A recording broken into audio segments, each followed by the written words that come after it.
La guerre des valses, un film de 1933 de Ludwig Berger et Raoul Ploquin, scénario de Hans Müller, avec dans la distribution Madeleine Ozeret, Arletty, Maximilienne, Jeanne Marken, Fernand Gravet, Armand Dranem, Fernand Charpin et Pierre Mingan.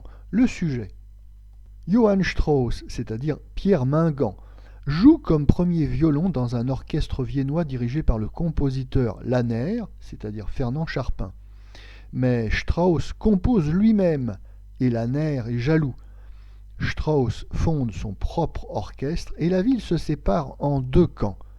Après une petite guerre pleine de rebondissements, les deux maîtres se réconcilient. Notre avis.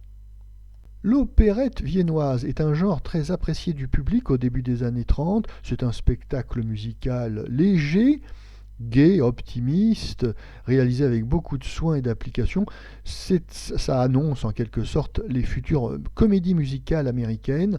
D'ailleurs, après le succès du Congrès s'amuse en 1931 et de cette guerre des valses en 1933, Hollywood va s'intéresser à ce genre musical, notamment dans des films de Lubitsch tels que La Veuve joyeuse en 1934.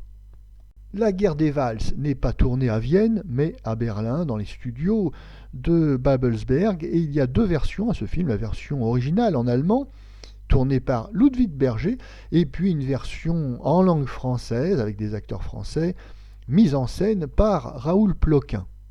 On retrouvera Ludwig Berger en France en 1938 dans un film également d'inspiration viennoise, Trois valses, avec Yvonne Printemps et Pierre Freinet, film qui connaîtra un grand succès.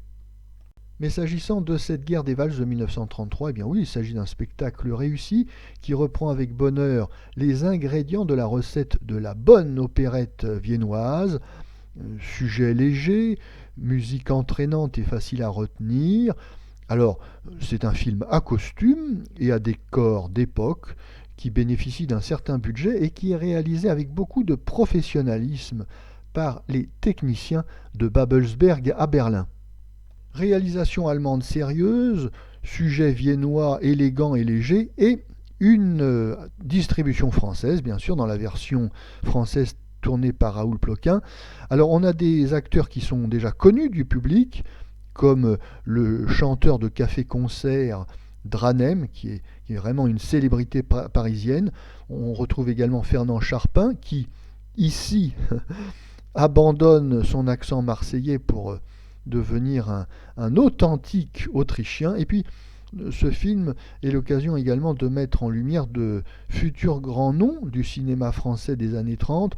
On a Fernand Gravet qui est très élégant et très à l'aise dans ce genre de comédie légère et musicale. D'ailleurs, Fernand Gravet reprendra un petit peu ce type de rôle dans Le Grand Refrain en 1936 et son film américain Toute la ville danse en 1938. On a également dans la distribution Madeleine Ozeret et Arletty, qui est une débutante qui perce en 1933, elle ne tournera pas moins de 5 films cette année-là. Concluons enfin en précisant que ce film fera l'objet d'une reprise en 1951 dans un film d'Emil Edwin Rainer.